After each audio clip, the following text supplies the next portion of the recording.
A história começa no topo de uma montanha, diante de um desfiladeiro sem fim.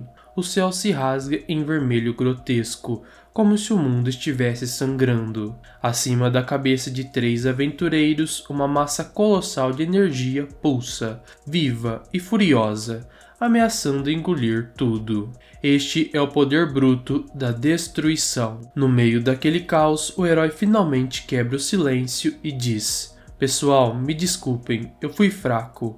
A voz dele treme, ele leva a mão ao rosto, tentando esconder a vergonha, e continua dizendo: "O Chris deveria ser o herói, não eu."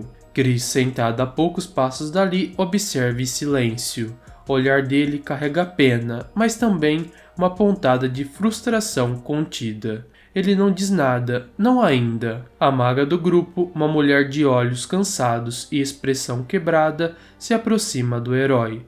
Sua voz sai baixa, quase implorando, dizendo: "Por favor, não diga isso, herói Ivan." Ela segura o choro, tremendo, e falando: "Nós fizemos o nosso melhor." Chris ainda não reage, apenas escuta enquanto a maga continua dizendo: "É claro que se fosse o Sir Chris, sendo ele o gênio que é, se ele tivesse aprendido esgrima um pouco antes, ele teria passado pelas 9 estrelas e se tornado um herói de 10 estrelas. Se isso tivesse acontecido, talvez vocês dois conseguiriam evitar o fim." A cena congela e a imagem de Chris muda. Agora o vemos em diferentes situações, estudando magia, lutando com espadas, ensinando táticas e muitas outras coisas. Acima dele, o apelido, o Grande Extra, um título que virou lenda. A voz de Chris finalmente entra nos contando a sua história, e ele diz: "Graças ao meu talento insano, que me permite aprender qualquer coisa num piscar de olhos, eu deixei um legado de conquistas. Foi assim que ganhei esse apelido."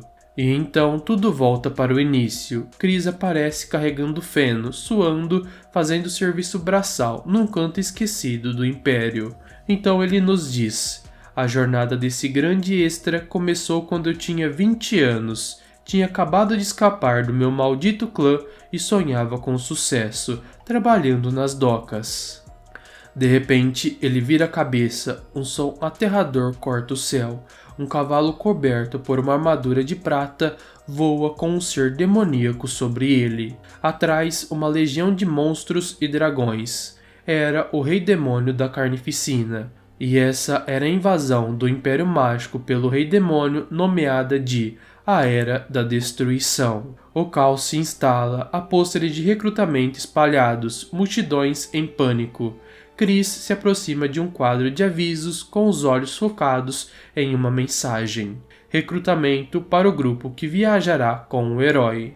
Ele pensa, determinado: "Vamos nessa, essa é uma oportunidade que só aparece uma vez na vida." Logo depois, vemos ele com um saco gigante nas costas, carregando seus pertences e pensando: "Eu vou alcançar a grandeza e quando a guerra acabar, vou aproveitar cada maldita riqueza e honra com todo o meu coração." Mas o sonho se estilhaça, pois o que ele encontra é um campo de batalha silencioso, espadas cravadas no chão cobertas de sangue seco. O vento sopra fraco entre os corpos caídos. Chris, agora com um olhar vazio, encerra: "Porém, no fim, nós falhamos." E o domínio da luz caiu nas mãos do Rei Demônio da Carnificina. E então voltamos ao presente. Chris ainda está sentado, encarando o vazio. Seu rosto abatido mostra alguém que já aceitou o fim. E o herói continua: "Se eu pudesse, queria voltar no tempo, para que então o Sir Chris fosse selecionado como o herói." Chris pensa, mas sem mudar a expressão: "Herói uma ova, mesmo se você pudesse voltar no tempo, eu não tenho planos de passar por tudo isso de novo. Uma vida de sofrimento já é o suficiente." A esfera de energia se aproxima, ameaçadora, como se quisesse engolir o mundo. Chris observa aquilo e continua pensando: "E de todo modo, não tem sentido sonhar de olhos abertos, não quando esse mundo em breve enfrentará seu fim." Seu olhar é de alguém que perdeu qualquer resquício de esperança e continua a pensar: "É realmente assim, na próxima vida Não que ela exista, mas se existir, espero nascer como filho de alguma família rica. Então ele fecha os olhos e espera o fim. Chris narra para o leitor: este foi o meu último pensamento. Então, uma luz atravessa a janela, Chris abre os olhos devagar e olha para as próprias mãos. Algo está diferente, então ele conclui: eu regressei. Diante dele, um espelho, mas o reflexo não é o de sempre. É de um adolescente, cabelos pretos, olhos vermelhos. Nada do loiro adulto de 30 anos. Chris confirma: eu nasci no corpo do jovem mestre do Império Mágico. A cena muda, vemos uma mansão colossal iluminada pelo sol, pássaros voando, jardins impecáveis, e Chris narra: esse lugar é o clã da magia das trevas. Como o nome sinistro sugere, ela é um dos 12 clãs que sustentam o Império Mágico. Pelo que consegui de informação, voltei 15 anos no tempo. No jardim, bestas demoníacas cuidam das plantas. Um deles esculpe um arbusto em forma de dragão. E Chris continua dizendo: para reiterar, voltei 5 anos antes do começo da Era da Destruição. Chris está no batente da janela, pensativo. Ele diz para si mesmo: e eu pensando que já tinha sofrido o suficiente na minha última vida. Nunca esperei ver bestas demoníacas cuidando de um jardim. Ele encara o espelho com raiva e diz: além disso, eu sei quem é esse desgraçado. Então surge uma lembrança de um homem mais velho, cara de rico, snob, olhar vazio. E Christian pensa: Christian Van Baren casar. E então voltamos no tempo. Chris está num bar comendo e bebendo com uma garota, que é uma mistura de traços humanos e de raposas, com 9 caudas. Ele pergunta: aquele nobre com nome de Van, ele é o pirralho de uma família colateral? Ela sorri e diz: isso mesmo, rápido como sempre, Chris. Então, uma árvore genealógica aparece, um brasão cinza com um olho, escrito Baren. Abaixo, 3 brasões, um manchado, outro azul com uma cobra e um vermelho com uma árvore e correntes. A garota explica: a casa do Conde Casar é uma família colateral do condado de Baren, ou do clã das trevas. Christian pergunta: então é um clã relativamente fraco? A resposta vem firme: não.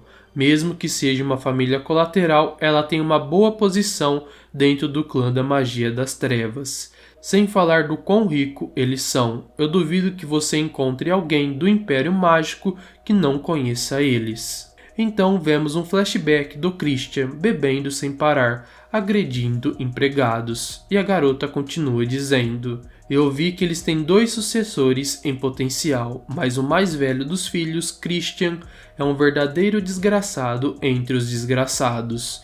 Ele sempre sai causando problemas. O Conde Casar eventualmente desistiu dele. Já fora do bar, ela finaliza: se bem que a esse ponto, essas notícias já são velhas. Chris pergunta: por quê? Ele se endireitou? Ela responde com um sorriso irônico: ele foi morto pelos seus parentes. E então voltamos ao presente. Chris está suando frio, tremendo ao lembrar de tudo aquilo. De repente, ele soca o espelho com força e pensa: droga, eu só queria ser o filho de uma família rica. Eu tinha que regressar aqui? Por que aqui? Por que nele? Por que nesse desgraçado destinado à morte? Ele se apoia no espelho frustrado e fica pensando: e o que eu faço? Pensa, Chris, pensa. Eu acordei nesse corpo que coincidentemente tem o mesmo nome que o meu há 3 dias, e o Christian vai morrer em 2 anos. O fato dele ter sido eliminado dentro da casa do Conde Casar, uma família que valoriza a honra, provavelmente significa que esse cara é um completo inútil. Então, se eu for bonzinho e ficar quieto, talvez eu consiga evitar minha morte. Christian ergue a cabeça com um brilho esperançoso nos olhos. Isso, já que acordei como um riquinho, eu deveria só cuidar de mim mesmo e aproveitar das riquezas e honrarias. Mas a realidade o puxa de volta. Ele põe a mão na cabeça desanimado e fica: sem chances de que isso vai acontecer. Pois ele se lembra do Ragnarok, o fim do mundo. A razão para o rei demônio da Carnificina ter começado a guerra foi para usar a humanidade como sacrifício para completar o Ragnarok, e já era tarde demais quando eles perceberam isso. O Domínio da Luz e o Império Mágico ambos encontraram seu suspiro final. Assim, imagens do exército demoníaco e do rei demônio em uma montanha surgem, e Chris pensa: se quiser sobreviver, eu tenho que parar o apocalipse. O rei demônio da Carnificina é uma coisa, mas o problema real são os incontáveis demônios do Império Mágico que são leais a ele. E para parar isso, eu tenho que me tornar alguém mais poderoso que o rei demônio da Carnificina. E só tem uma maneira de fazer isso.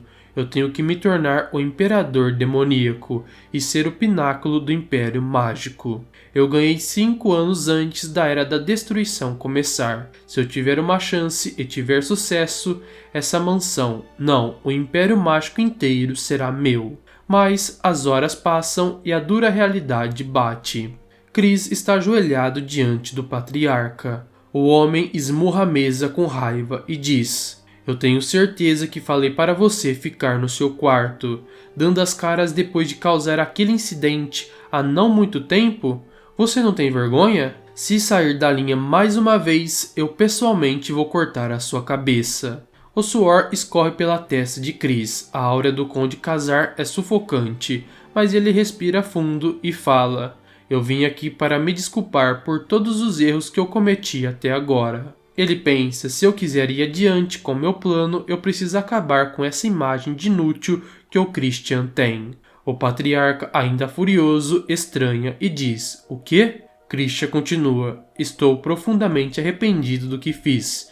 Isso nunca mais vai acontecer. O Patriarca rosna: você está esperando que eu acredite que se arrependeu do seu último feito nesses meros dias? Está tentando zombar de mim?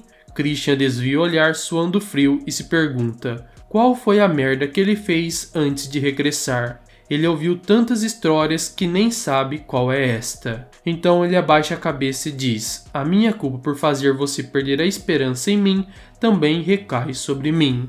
Porém, eu não mencionei que há 3 dias perdi uma porção de minhas memórias? Para recuperar essas memórias, eu refleti sobre meus atos, e agora percebo o quão errado eu tenho vivido minha vida. Meu coração bate com essa verdade. O Patriarca, ainda furioso, resmunga: eu ouvi suas desculpas incontáveis vezes. Chris responde com firmeza: isso mesmo, desculpas feitas apenas com palavras de nada valem. Então, daqui em diante, eu mostrarei com ações. Por favor, me mande para a Caverna da Penitência. Eu vou ficar lá por 3 meses e te mostrarei uma nova versão diferente de mim.